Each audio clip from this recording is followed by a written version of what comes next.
La première fois que l'on parle en langue, c'est le jour de la Pentecôte, Actes 2, 1, 4. Les apôtres ont partagé l'évangile avec les foules, leur parlant dans leur propre langue. Les foules étaient étonnées. Nous les entendons raconter les merveilles de Dieu dans nos langues, Actes 2, 11.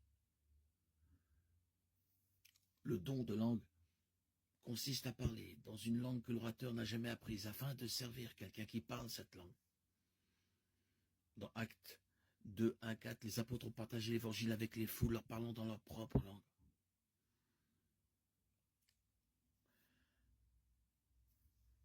Dans 1 Corinthiens 12, 14, Paul parle des dons miraculeux en disant « Et maintenant, frères, si je vais à vous et que je parle en langue, à quoi vous servirai-je?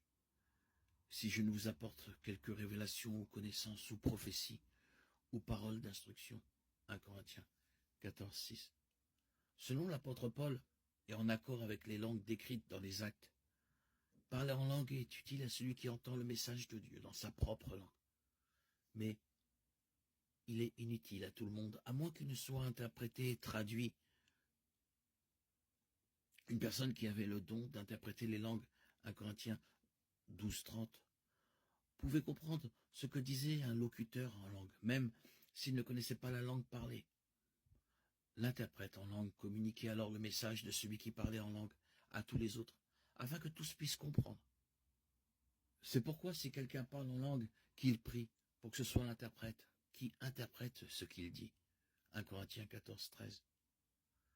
La conclusion de Paul concernant les langues qui n'étaient pas interprétées est puissante.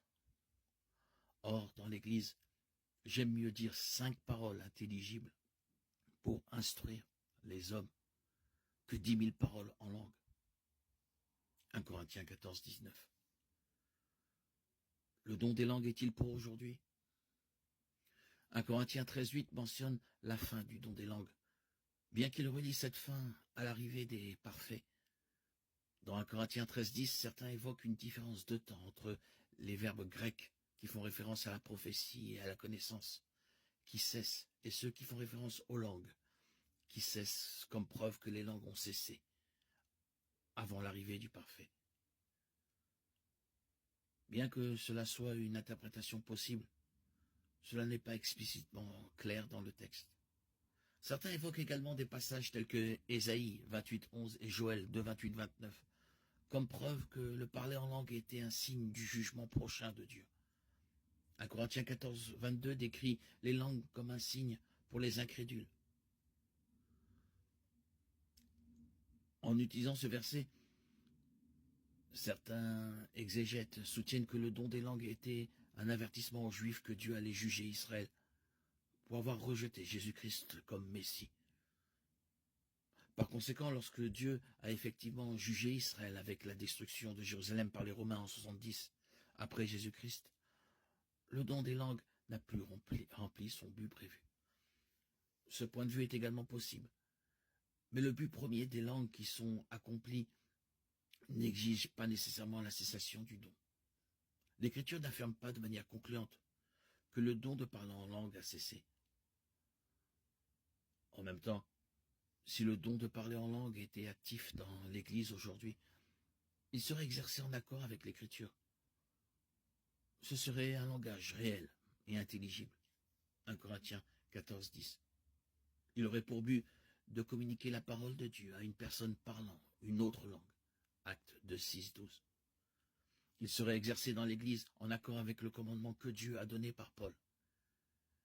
Si quelqu'un parle en langue, que 2 ou 3 au plus parlent, un à la fois et que quelqu'un interprète.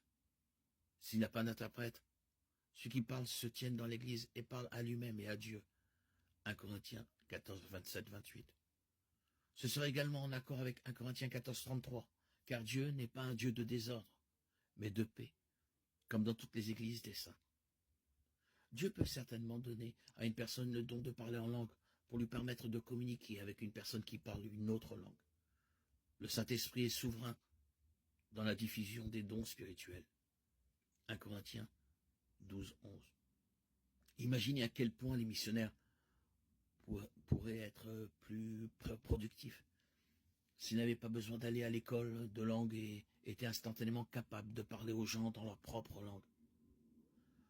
Cependant, Dieu ne semble pas faire cela.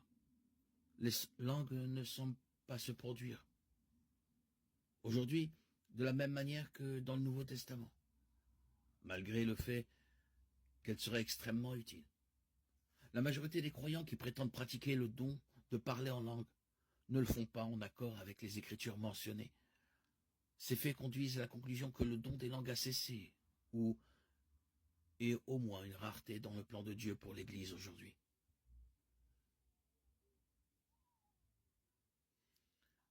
La Bible ne fournit aucune preuve que Jésus ait parlé en langue. Beaucoup de gens voient aujourd'hui les langues comme une forme de parole inintelligible et surnaturelle. D'un point de vue biblique, le don de parler en langue se produit lorsque quelqu'un parle une langue qu'il ne connaît pas, afin d'édifier quelqu'un qui parle cette langue. Au baptême de Jésus, le Père a parlé du haut du ciel, en des mots que tous pouvaient comprendre. Mais nous n'avons aucune trace de Jésus parlant en langue à cette occasion ou à toute autre occasion. De nombreux partisans du mouvement actuel des langues supposent que Jésus a dû parler en langue. 1 Corinthiens 14, 6. Il aurait été logique qu'il le fasse lors de son baptême, lorsque l'Esprit descendit sur lui comme une colombe. Marc 1, 10.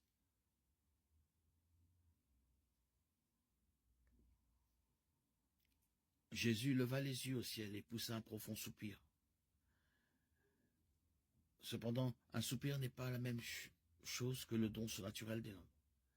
N'importe qui peut soupirer pour un certain nombre de raisons, mais ce n'est pas une preuve de la puissance de l'Esprit. Marc 8, 12, Marc 7, 34. Nous avons des traces de Jésus parlant en araméen, la langue la plus courante parlée en Israël à cette époque. Marc 5, 41 et Actes 26, 14. Il était très probablement familier avec l'hébreu et le grec, puisque ces deux langues étaient également utilisées. Mais si Jésus a jamais parlé avec une puissance naturelle dans une autre langue, la Bible ne le dit pas. Les langues, comme langage de prière, ne sont pas une interprétation probable de prier par l'Esprit. Romains 8, 26 nous enseigne, de même l'Esprit nous aide dans notre faiblesse. Nous ne savons pas ce que nous devons demander dans nos prières, mais l'Esprit lui-même intercède pour nous par des soupirs inexprimables. Deux points clés rendent très improbable que Romains 8, 26 fasse référence aux langues comme langage de prière. Premièrement, Romains 8, 26 déclare que c'est l'Esprit qui soupire et non les croyants. Deuxièmement, Romains 8, 26 déclare que les soupirs de l'Esprit ne peuvent être exprimés. L'essence même du parler en langue est de prononcer des mots. Cela nous laisse avec 1 Corinthiens 14, 4, 17, et le verset 14 en particulier. Car si je prie en langue, mon esprit prie, mais mon intelligence reste stérile. 1 Corinthiens 14, 14 mentionne clairement prier en langue. Qu'est-ce que cela signifie? Tout d'abord, il est extrêmement utile d'utiliser le contexte. 1 Corinthiens chapitre 14 est principalement une comparaison, un contraste entre le don de parler en langue et le don de prophétie. Le verset 2 à 5 montre clairement que Paul considère la prophétie comme un don supérieur aux langues.